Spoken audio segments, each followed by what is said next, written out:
y'all's recording volume. And greetings and salutations, travelers. Welcome back to the end of Planar Crossroads. And a surprise around the hearth this time, because we are wanting to do a kind of reflection after we have finished up our... After we finished up our... How do I say this? Our first adventure? Yeah, I guess we'll just have to say the first adventure, first module of the Dead Sun's incident at Absalom Station. That's what it was. That's what I was looking for. Since we finished up Incident at Absalom Station, that particular module, we are wanting to give some reflections that we have on the Starfinder system, and maybe a little bit on this first AP that they put out. So, let's see, who gets to talk first? How about we go to the GM that had it, and get his perspective on it before we start talking about it. Greg, from a GM perspective, what are your reflections on the system as well as the adventure path? Well, the system is interesting, I'll say, from the standpoint of it's a bit of a departure from Pathfinder in terms of how you want the narrative to go, how combat works, and especially when you get to space combat, which is it's a very bloat-heavy system in terms of micromanaging a lot of the rules, depending on the situation you're in, I find. Otherwise, I just, for the most part, just gave you the story and let you guys do what you needed to do, making sure you guys knew what was going on, and taking a lot of the pressure off myself to be an expert in all of the rules and letting you guys do a lot of that work. From the AP standpoint, I'm not a huge fan of APs in general, just because they're very much on rails. Whereas I believe us as a gaming group and the majority of gaming groups tend to take it off rail pretty damn quickly. And trying to steer people back to the rail is always going to be interesting. Hey, we went to the Fusion Queen, okay? We went to the Fusion Queen. We massacred the baddies, but we went there. Mm-hmm. My plan was just a little too effective. That's really what the issue was. I'm too good at this game. Mm-hmm. That's why everyone just complains at your character all the time, because you're too good at this game. Yes, that's why you're jealous of my incredible insight and skill. No, but that's the biggest thing, like in terms of the on the rails, what they expect players to ask, what they expect players to do is not always going to work. So the way I always work it is I tend to fudge things slightly to make it so that, yes, you guys are going way off into left field. What, quarantining an entire level? That was off field. Well, that was also me just playing with it because, you got to roll with the punches. But, All right. Otherwise, I think you guys have experienced more of the rules issues or trying to get things to work the way you guys wanted it to work. So I'll let you guys chime in. Okie dokie. So yeah, Kane, how have you felt about the system thus far? I feel like with this first go-around of Starfinder, the system as a whole is kind of stuck somewhere in between trying to be a rules-light system and trying to be an altered version of the game it was adapted from. It doesn't feel like it's vague enough to be rules-light like a system like Fate is, and it hasn't gone through enough revision. It's not concrete enough to emulate other, phone book systems like 3.5 or 5th edition or Pathfinder or other systems with really thick books. and I just feel like we've been butting heads with a lot of the rule systems that either aren't well defined or seem purposefully too difficult to perform regularly, or they're just, in my opinion, lazily written. Cough, cough, CMD. Cough, cough. That's been my main gripe thus far. Otherwise, like, I've been enjoying the AP. I have the same problems with pre-written adventure paths that Greg does, is it keeps us on rails a lot. But I've been having a lot of fun playing this game, and I've begun to just think that I'm having so much fun playing this game because I'm playing it with you guys and not due to anything attributed from the system itself. Yeah. Yeah, I think that's probably where several of us are going to end up being at the moment. How about you, Alex? Anything you want to bring up and say, hey, Paizo, what the heck, man? Oh. I mean, I kind of came into the system thinking, like, there's probably a lot that we could homebrew to improve this system so much. But let's try and not to begin with, at least. And that's kind of where I'm at right now. I'm like, well, the combat maneuver system is kind of... I mean, I was just doing a quick calculation. A random mook would have an AC of 13.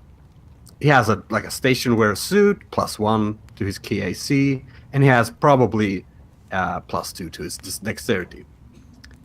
If you want to combat maneuver him, that's a DC of 21! At level 1. 21!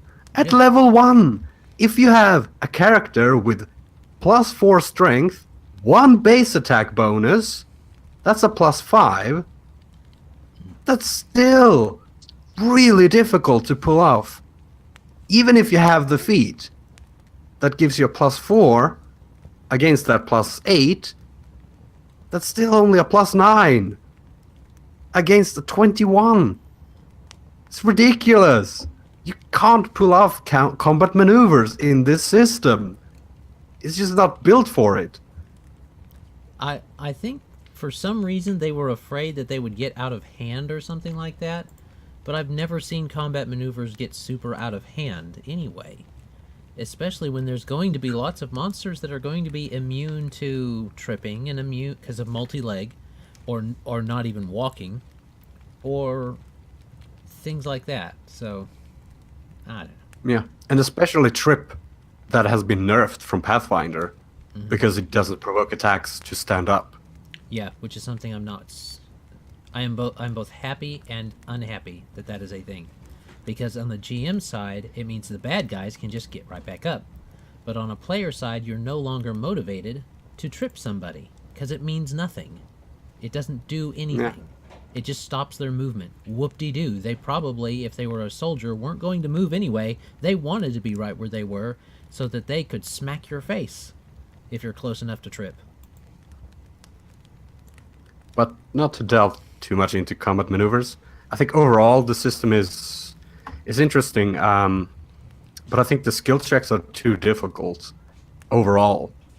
It is too hard to tumble. It is too hard to hack computers. It's too hard to do almost anything in this system, except for maybe knowledge checks. But like most of the skill checks are just too hard to pull off. If you don't have someone that's specifically building for something, like if someone's specifically building just to do a combat maneuver, which means they're investing feats, they're investing weapon augments and stuff like that, they are heavily investing in that, they may be able to pull it off against a level 1 mook at level 1, maybe. But Yeah. then you run into the thing, like what you said on the skill checks and stuff. the tumbling through, I was surprised at the DC levels for that at level 1, because there's really not a whole lot of advantage for tumbling through when you start to realize that there's so many ranged options, and firing into melee isn't as difficult as it used to be, and all of these things start to add up. The discrepancy in the difficulty between one thing and another seems to be odd, and I'm not super fond of it. I do like that rogues don't have to just totally invest into stealth if they don't want to. A operative could go with one of 3 different skills, so that's actually not a bad idea for incorporating into things. But I'm not sure why an operative wouldn't have stealth, which means the ghost is going to be what most people end up picking if they're going for a combat rogue or something like that. If they're going for a face rogue, they probably are going to be taking levels in Envoy anyway to be a face, so they may dip into rogue, which I keep saying rogue, operative. But then again, you're running into that situation of you shouldn't have to multi-class to do what you want to do, but the system seems to be designed around the idea that people will and are expected to multi-class to do certain things or to accomplish things. So I don't know. I don't know. To kind of tie it up, I'm with Kane. I don't think the system is promoting the fun. I think it is allowing us to play other characters. I mean, I've had a lot of fun playing Gone with my buddy Wade. That's been. I don't think I've had like a close character bond like that before. Oh, That's nice. Yeah. There you go. All right. Well, that's a good way to tie it up. Colin, what are some of your thoughts on the system? Are you there? Yes, you're there. Okay. Here. Okay. Talk into your mic because you're quiet. Can you hear me? Some. No? Can hear you some. Okay. Just get right close to the mic and talk sweetly and sultry to it. It's the exact same, so I don't know whether or not that's Yeah, the mic you're talking into. Doesn't help. Yeah, Oh. you may have to switch out your mic in the settings. Fine, we will come back to you. Work on your mic. So let's go to Tommy instead. Tommy, you are going to be new to this system and you have not played yet, but what are your impressions based upon watching us and building a character? So based upon watching you guys, well, first, I guess I should say that I'm super honored to be here. I'm really happy to be part of the group that I've been binge watching since the Rise of the Rune Lords game. You guys are super fun to watch, and I'm super stoked to convert you all to Nyarlathotep worship. I mean, have a game with you and play and stuff. But I agree. Everything's kind of just either terribly worded or too vague to where you can't really accomplish anything. And it really feels like this is just a play test and they never rolled anything forward. They just kind of, here's this, figure it out. Especially in terms of okay, to put it one way, my feat at 3rd was great fortitude. And I'm not saying that that's a bad feat and my fort save kind of sucked anyway.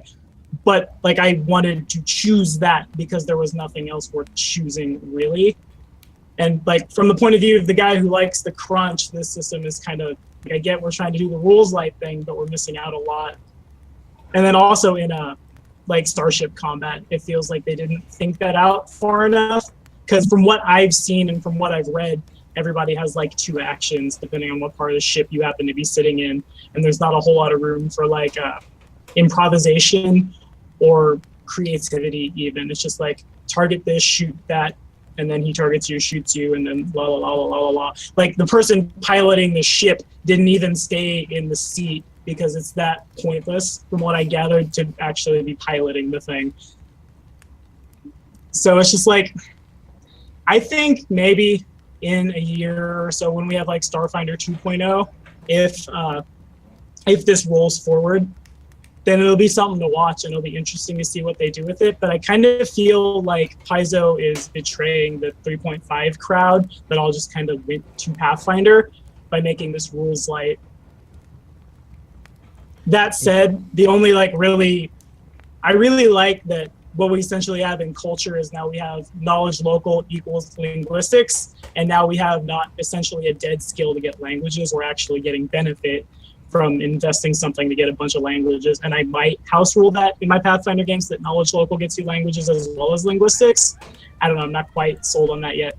But as a player, I really like that because I like having lots of languages, and it's just a lot more accessible here.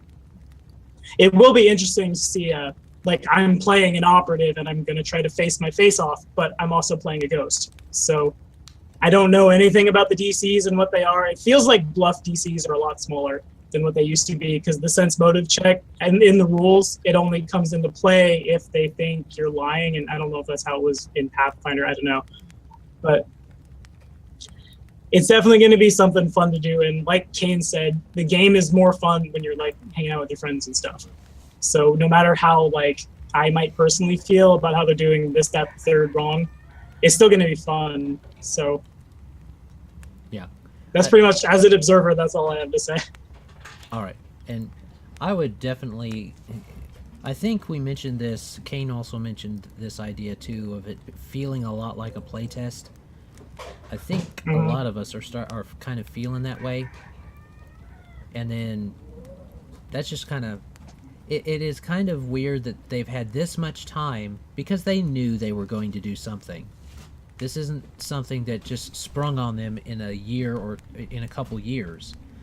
They knew D&D Next had been play-tested and play-tested to death. It had 2 years of playtesting before it was officially released as 5e.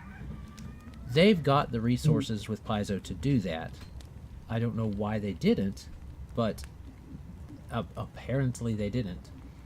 So, Colin thinks it's weird. Yeah. Colin thinks he has his mic fixed, so let's go back to Colin. Bring us home, Colin. Nope. Now we can't hear you at all. Come on, man. Come on, man. All right. Well, he's working. Well, Colin exists in the void. I found it super weird in some of the feats for Starfinder that they killed a lot of the bloat that exists in Pathfinder and then simultaneously made a bunch of feats that were good in Pathfinder really crappy in Starfinder. There we go. There's Colin. Yes. Awesome. Now we hear you fine. Yes, Starfinder, it's a little bit weird, especially as a spellcaster with the way they adjusted the spell level system. It's sort of like... It's like they want the level gap to be greater because they took a bunch of level 1 and 2 and even maybe a third level spell and crunched it all into a level 1 spell. And then you don't unlock level 2 spells until a lot later. So you're very overpowered when you first unlock a new level of spells, and then later once you're on the edge of unlocking the new ones, it's very underpowered. Yeah, I saw that too. We actually talked about that when we were saying, "Oh, this looks like this looks like this." When we did the first review, our pre-game review, Yeah. we talked about how levels seem to be a big deal in Starfinder. Oh yeah. I think one way to just fix it, scaling. Magic Missile is so powerful at level 1. And Mind Thrust? But then it just decreases for every level that you gain. Up to level 5, when you get your level 2 spells, Magic Missile is just getting worse and worse. Instead of having some sort of scaling mechanic where you add a little bit of a dice every level, that would be so easy and still have the spell be relevant. Right. There are some mystic spells that do that, but not in Pathfinder, and then they abandoned it for this one. I don't know why they ditched that, but it worked well in Pathfinder, so I don't know what happened.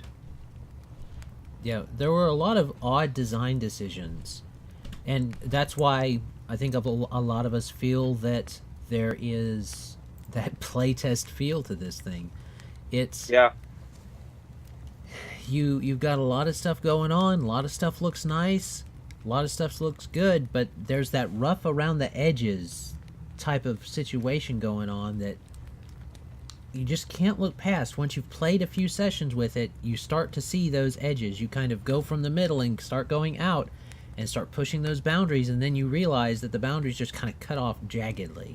There's not this smooth transition from one side of your thought processes to another when it comes to the game. But I do have to praise them for no multi-classing problems. You know, I like multi-classing now that I know how to do it. I'd never done it before, just recently, and now I kind of like it quite a bit because you can do a whole lot with it. But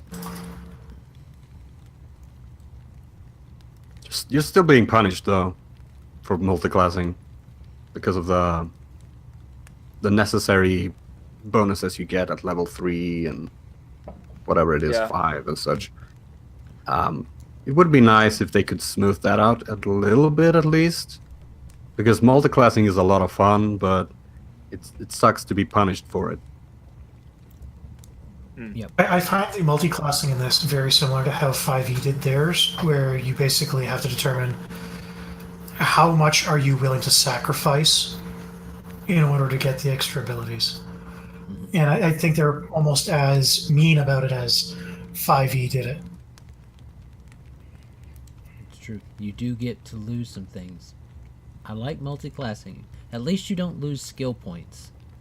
That would be, especially in this type of a game that seems to be very heavy on the skills. If you lost skill points when you multi-classed, it just would not be worth it. You wouldn't want to do it anymore because that would be bad. You need those skill points. But Yeah. all right. So, final thoughts from everybody. Anything you want to add? I would like a serious explanation from Paizo on how throwing 2 grenades in a room makes them easier to dodge.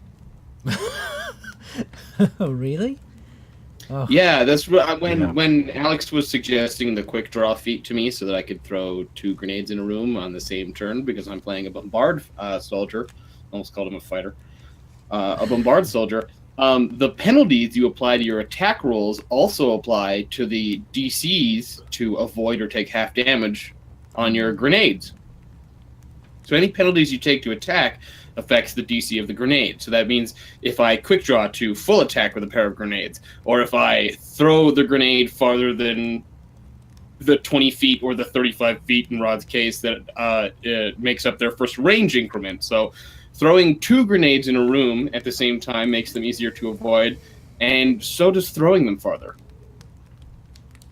Bombardment. Yeah. That is very odd, See- Paizo. You see, the grenades, they explode, and then they just counter out each other. That's how it works.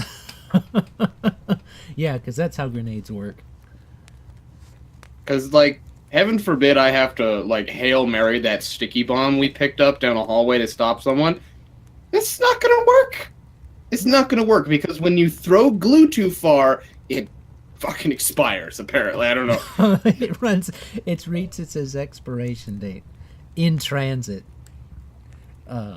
Okay. So, all right, Paizo, fix the CMDs and the attacking to do combat maneuvers. Fix that. Even just dropping the +8, making it a lot smaller. The scaling is a problem. Oh, don't level limit things. Don't level limit things like equipment. It's not good. Level limiting equipment is a bad idea, Paizo. Shame. Well, it was such a weird thing to implement for them for the leveling thing because the cost is prohibitive. Like, that's all you needed was it's literally how it works in Pathfinder. Is I can't have a +5 longsword because I don't have 50,000 gold.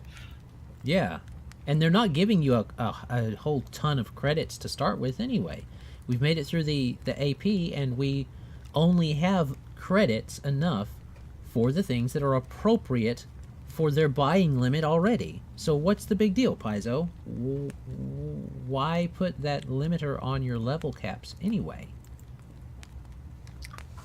I think it's a good idea to have item levels, but you don't need the cap. Yeah, But I the think it's buy good cap. to yeah, I think it's good to have item levels because it's very easy to know about how good your weapon are, and also when it comes to, for example, grenades, you can check the DC really easy by having a level on the grenade itself. But the whole cap on what you can buy it doesn't make sense in game, and it doesn't make sense out of game. Yeah, and that's what makes it so bad. Level limiting loot is ludicrously. It's ludicrous. But It is Level limiting loot is as far as I ludicrous. got. That's about it. Level limiting loot is ludicrous. is ludicrous. The alliteration on that, it was impressive. I get The one goosebumps. thing- oh yeah. The one thing I would add on to this, to a certain extent, is the crafting rules as well need a bit of an overhaul and explanation. Because I didn't even touch that because we haven't gotten there yet. It's horrible.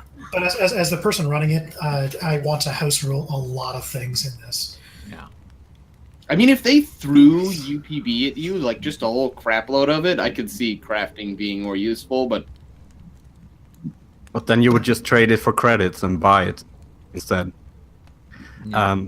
I think overall it's a really good system. They have a really good framework. They just need to polish this and change a couple of things, but a lot of polish is what they need. Yep. And it's one of those things where a lot of it is, again, it can be house ruled, but it would be nice to have an official stamped ideology on it to a certain extent to make it a little bit easier for, say, arguments at the table where you read the rule one way, DM reads it another way, and the third person at the table reads it a third different way. So it's, Yeah. So, those things, Paizo, those need addressed. And he's right, the crafting is UPBs, then this, but you don't get any bonus. You get like very little for bothering to craft it yourself. And it takes time, it takes credit, it takes UPBs.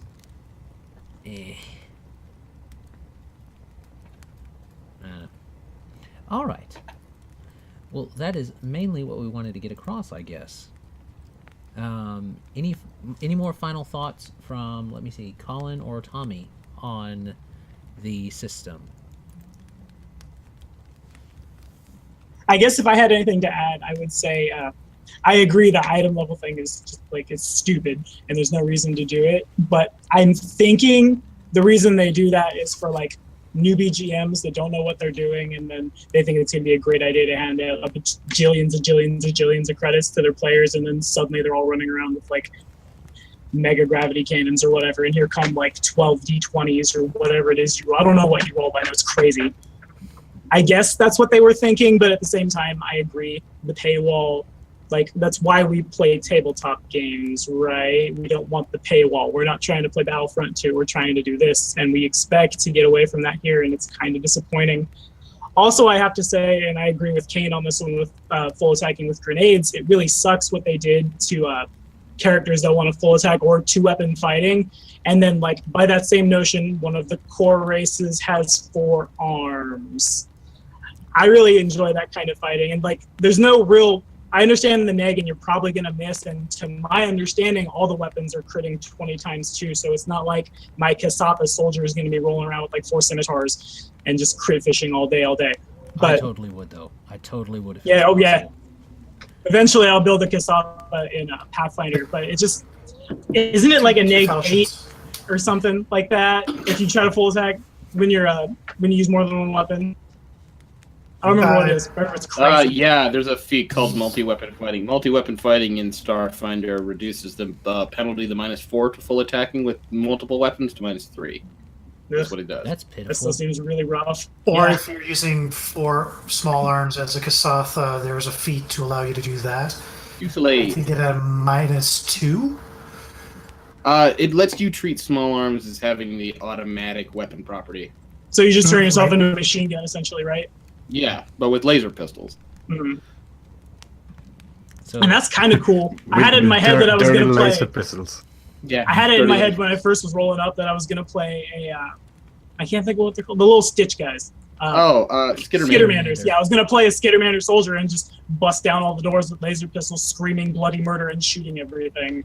But that Yelling. didn't pan out because it's just so unplayable. he bursts it open, points down at the barrels of his gun, and goes, yeah, he goes, Precisely. my name's Stutch. That was the idea, yeah, but it's so unplayable right now in Starfinder, and that really sucks. So if I could get a direct line to Paizo, I would tell him to just fix multi-weapon fighting, fix 2-weapon fighting, or don't give us races with advances for doing so. Same thing for now we can have the Gray, the Dragonkin, all these crazy monster races as PCs. But they cease to be that monster race when you play them because it's a whole different stat block, and I guess I get that. But it's just you're not even really a Dragonkin. You're just kind of terrible. You lose their fly speed, get something else. I didn't look at the Formian stat block, but it exists. I imagine it is also terrible. Well, the It's just, it kind Dragonkin of seems, still get Mhm. flight. They get supernatural Yeah. flight. but isn't it I think it goes from super good and perfect to 54 or something like that, which I guess that Oh. might still be really good. Yeah, I it's have a no fly idea. speed on a PC race. It's not bad. Yeah. As long as you can hover, basically, you're golden. Yeah. But that's what we all Well- have jump jets for, right? Well, even Well, Even you have with, jump jets because you can afford them. I would say that even flying is not super awesome anymore Mhm. because look at the range on our equipment. You want Yeah. people far away from you. It doesn't matter if they're up high. You're shooting with the same equipment at them. So, Yeah. unless you can I have to fly in say, the void, Facing a vampire slug. unless you can fly in the void, flight doesn't really mean a whole lot Yeah. to me in Starfinder, which is kind of unfortunate. Yeah. Yeah. It also seems like Zero G was not put together very well either, from what I watched you guys trying to do. I think we read it wrong. Was the Okay. problem? It was not as bad as we made it out to be. Yeah, we were playing as if we had no footing at all. We were playing on hardcore mode. Yeah, Yeah, you guys like Dark Souls. I just wanted to recreate the experience. That's my Yeah. story, and I'm sticking to it. no, but flying. I think the rules for flying is good because it's really easy.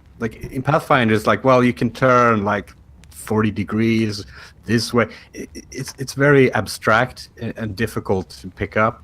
But in Starfinder, the rules for flying is good, but it's really hard to fly effectively because you burn so much speed just turning or flying upwards that you can't move very, very far, unfortunately. Yeah. That's why Bree, no more Bree. No more break. Fuck Bree. All right. Colin, you got anything to add for us before we start to close this portion of our chat out and get to the actual game?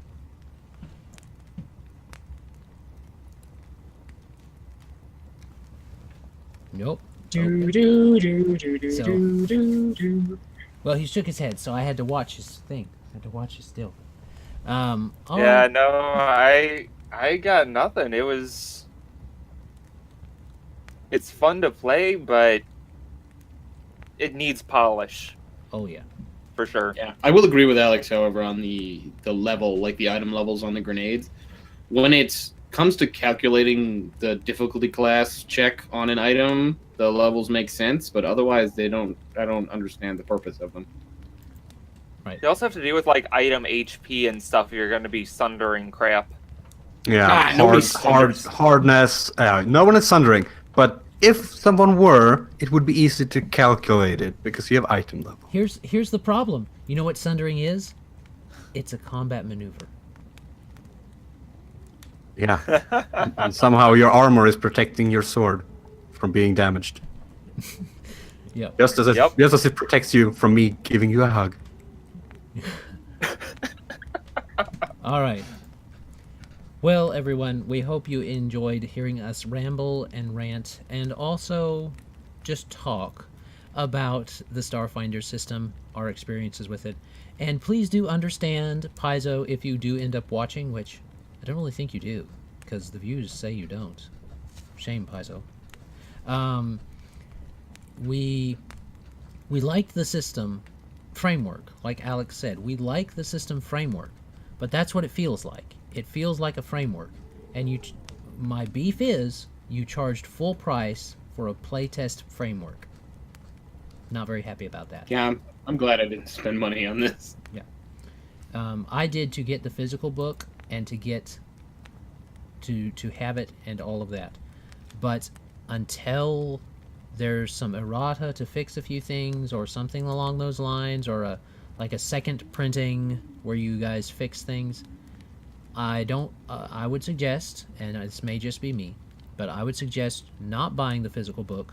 Buy the PDF if you want it, or just look at the SRD. Probably just look at the SRD until they fix a few things, because that's what you're going to get your most benefit out of. And play it, because it's fun, but realize that it's a framework and a playtest that they released for price, which... not that fond of that, Paizo. But those are my last remarks. If there's nothing else from anyone else, we will sign off. So Until next time, when we have more to complain about. Indeed. Yes, we probably forgot a couple of topics. Yeah. Well, maybe if Paizo would watch our stuff, they would see us complain the whole time, so that they could fix it later. It would just get our channel monetized. Hey, we're turning off that anyway. Hopefully, we don't have it anyway, so no problem. We don't get enough money to care about their monetization anyway. All right. Thank you, everyone, for coming. And travelers, do come back. We're about to play our game, so you haven't, Tommy. That's why the game with Tommy may come out before this does, but I'm going to try to release this first, so that it doesn't sound weird. But Tommy will be playing with us soon. Also, a secondary announcement, because I've already talked to Kane about it. For anyone wanting to get in on a game that is ran by Kane, you can help us get up to 100 subscribers, and we will pick from our subscribers. We will do a little video and let people say, hey, you can get in if you want to get in on a game with us, or at least a game with Kane running it, because we want. We'd also need suggestions on whether or not you wanted it in Pathfinder or Starfinder. It'd probably be Pathfinder. A night out with Kane. Ooh. What? Hey. A night out with Kane. That's hot. Yeah. That's right. It's the beard. Uh-huh. All right. It's the tipsiness and the beard. All right. We've only had one. Well, you've had one, and we haven't even started playing. For now. All right. Thank you, everyone, for coming. Thank you, travelers. And we will see you next time, hopefully, on the end of Planar Crossroads. Bye. Bye-bye. Bye. See ya.